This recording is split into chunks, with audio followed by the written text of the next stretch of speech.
Imaginez un assistant intelligent capable de vous organiser de A à Z un voyage entre New York et Paris. De prendre le billet d'avion, de réserver un taxi, de gérer toutes les contraintes de distance, de délai, de retard, etc.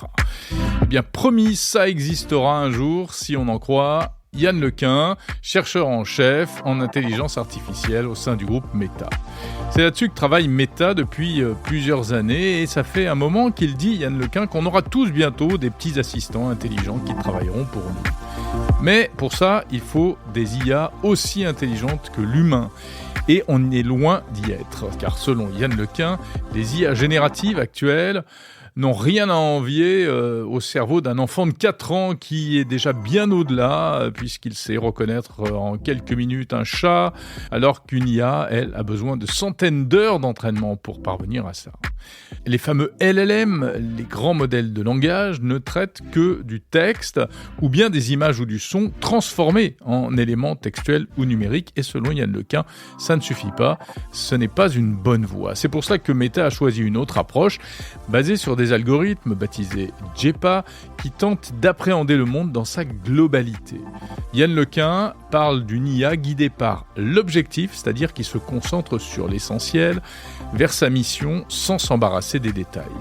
C'est de cela dont il était question cette semaine à Paris, au siège de Meta, et je vous propose l'enregistrement d'une conversation avec Yann Lequin, interrogé par quelques journalistes.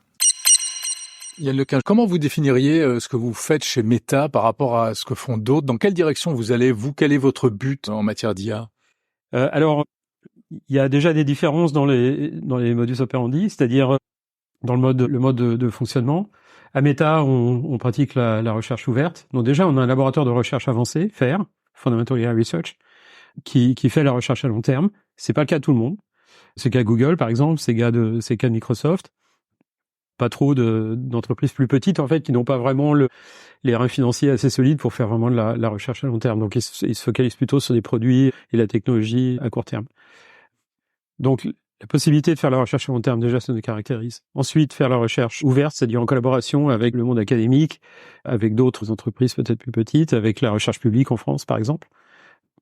Et puis, une vision sur quel chemin emprunter pour arriver à des systèmes vraiment intelligents, c'est-à-dire qui puissent peut-être atteindre le niveau d'intelligence humaine. Et là, chaque entreprise a son idée un petit peu, sa philosophie, et puis certaines en ont changé d'une fois sur l'autre. Donc par exemple, DeepMind avait démarré une 12aine d'années avec l'idée que ce qui amènerait à l'intelligence de niveau humain, c'est l'apprentissage par renforcement. Ça a été un échec total. Maintenant, ils ont quasiment abandonné ce programme. C'est un petit peu la même chose pour OpenAI, et puis ils ont aussi abandonné ce programme. Ils se sont redirigés vers les LLM, entre autres, les LLM autorégressifs, et avec l'idée que pour arriver à l'intelligence de niveau humain, il suffit de faire des modèles plus gros, entraînés avec plus de données, avec des ordinateurs plus puissants. Ça, moi, je n'y crois pas. C'est-à-dire, je pense qu'il faut des architectures fondamentalement nouvelles qui permettent aux machines de comprendre le monde physique, de raisonner, d'avoir la mémoire persistante, etc. Donc, il faut de l'innovation scientifique. C'est pas simplement un problème technologique de faisons plus fort, plus gros, quoi. Il faut vraiment des progrès conceptuels. Donc, c'est là-dessus qu'on travaille. Un système ne peut pas comprendre comment fonctionne le monde simplement à partir de texte. C'est très, très stylisé, en fait, ce qu'on met dans le texte. Il y a tout un tas de choses qu'on n'exprime jamais en texte parce qu'elles sont tellement évidentes à cause de notre expérience du monde que on l'écrit jamais. Donc, c'est tout ce qui manque. Et en fait, on n'a pas cette impression, mais en fait, c'est la majorité de notre connaissance, de notre savoir, n'a rien à voir avec la langue. En fait, si on essaie au niveau philosophique de savoir ce que c'est vraiment que l'intelligence, c'est essayer de trouver des bonnes représentations d'un phénomène, d'une réalité, qui nous permettent d'agir déjà sur la réalité, ou de la comprendre, ou de la prédire. La prévision, c'est un peu l'essence de l'intelligence. Et la prévision, en fait, est nécessaire à la capacité de planifier des actions. Donc, par exemple, ça a nécessité quelques milliers d'années de civilisation et de réflexion de gens très futés pour dire, si on veut prédire la trajectoire des planètes, déjà, il faut réaliser que la Terre n'est pas au centre de l'univers, etc. Mais aussi le fait que pour prédire la trajectoire d'une planète, c'est très très compliqué, c'est très gros. On n'a pas besoin de connaître sa masse, sa forme, sa composition, sa densité, sa couleur, rien de tout ça, aucune importance. Les seules choses qui sont importantes, c'est 3 paramètres de position et 3 paramètres de vitesse. C'est tout. On n'a même pas besoin de savoir qu'elle tourne sur elle-même ou pas. On a juste besoin de ces 6 chiffres pour pouvoir calculer sa trajectoire pendant des siècles, grâce à Newton. Donc ce processus par lequel on trouve des abstractions qui nous permet de faire des prédictions, c'est un peu l'essence de l'intelligence. C'est ce qu'on essaie de faire avec ces modèles JPAN que j'ai essayé. Mais bon, là, je parle de Newton, mais un chagoutière est capable de faire ça aussi. Un chagoutière trouve les bonnes représentations et abstractions pour prédire la trajectoire de la souris ou arriver à ouvrir la porte de l'endroit où il veut rentrer, etc.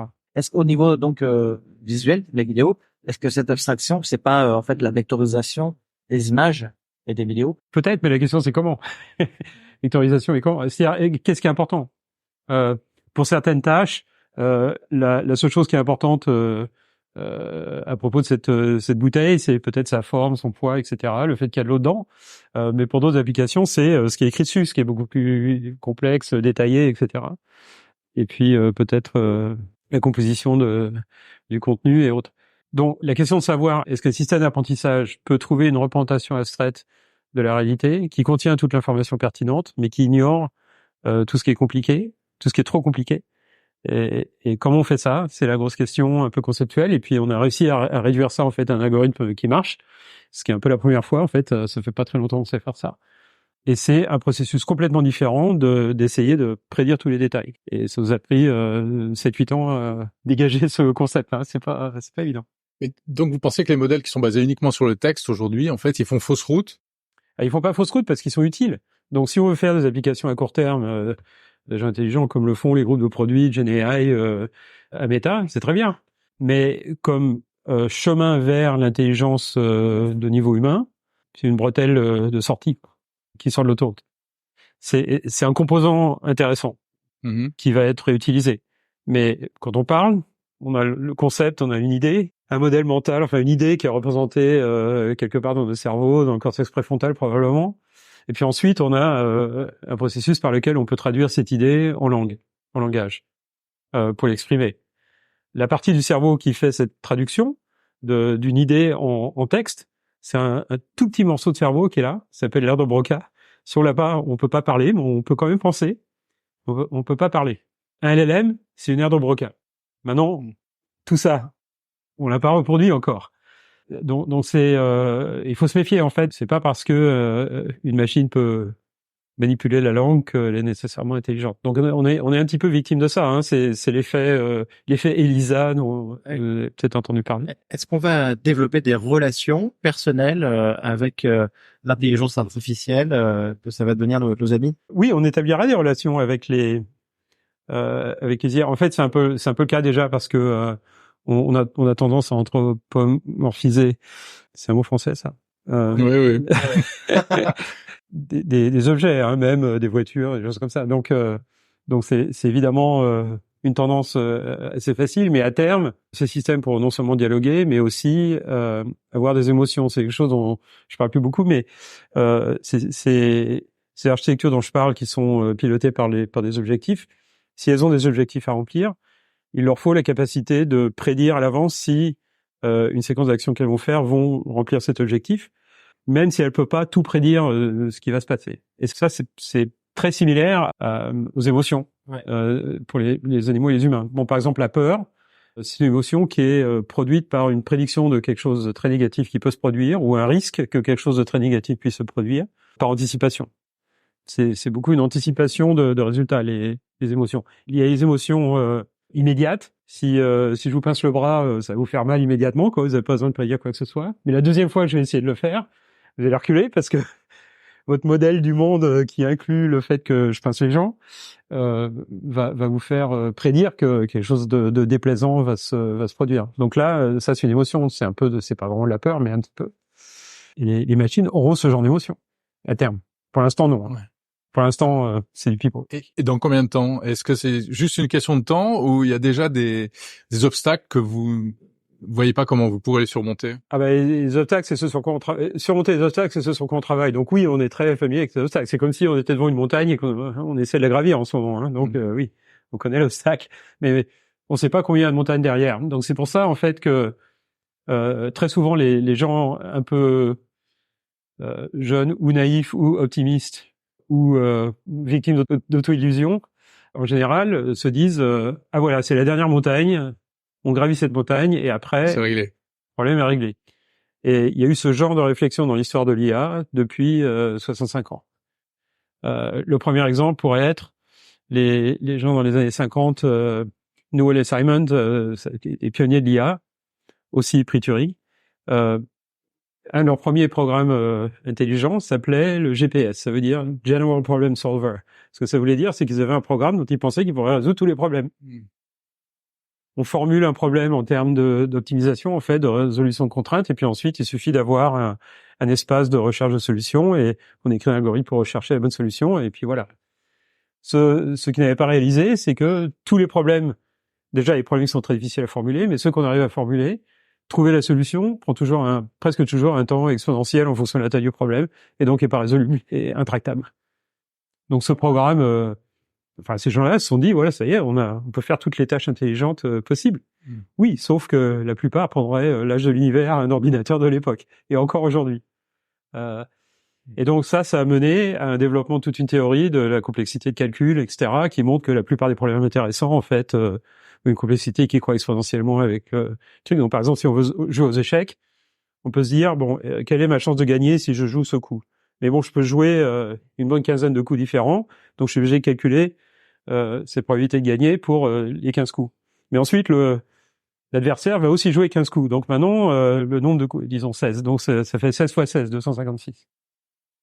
Ensuite, je peux jouer un autre coup, on multiplie par 16 encore. Donc il y a cette arborescence qui croît exponentiellement. Ce qui veut dire qu'on peut pas prédire au-delà de 5-6 coups. Si on est malin, peut-être 9. Et en fait, toutes les ruses dans des systèmes de jeux d'échecs, c'est comment ne pas explorer tout l'arbre, etc. Donc, ça s'appelle des algorithmes heuristiques. Et finalement, tous les problèmes sont comme ça. Tous les problèmes sont trop compliqués. Les problèmes de vision sont trop compliqués. Enfin, tout ça sont les choses qu'on arrive à résoudre avec l'apprentissage. Mais donc voilà, la montagne qu'on est en train de gravir. En fait, j'ai dit les 4 problèmes. Le premier problème, c'est arriver à reproduire le type d'apprentissage qui se passe chez les enfants quand ils observent le monde et arrivent à comprendre la nature du monde physique, la gravité, les objets, le caractère tridimensionnel du monde, différence entre objets animés et inanimés, enfin tous les concepts de base qu'on apprend les premiers mois de la vie, quoi, que aussi les animaux apprennent. Donc ça, c'est une grosse montagne. Ensuite, il y a l'intégration de ça dans un système qui est capable de planifier des actions pour arriver à un but. C'est la deuxième montagne. Et il y a des tas de problèmes qui sont cachés derrière ça.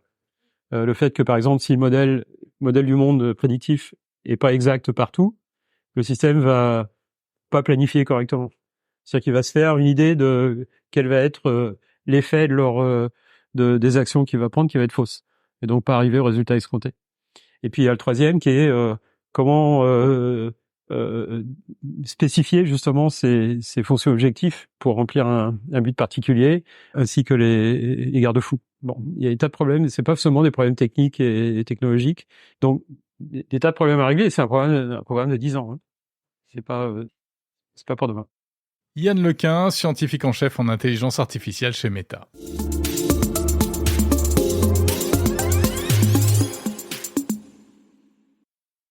Comme des milliers d'auditeurs, vous avez apprécié cet épisode et vous souhaitez associer l'image de votre entreprise au podcast Monde Numérique, alors n'hésitez pas à nous contacter. Le podcast est un média idéal pour toucher une audience de qualité. Plusieurs formats sont possibles, spot classique, message host read, contenu sponsorisé. Pour devenir partenaire de Monde Numérique, rien de plus simple. Rendez-vous dès à présent sur le site mondenumérique.info, rubrique Contact, et envoyez-nous un message. On a certainement plein d'idées à partager.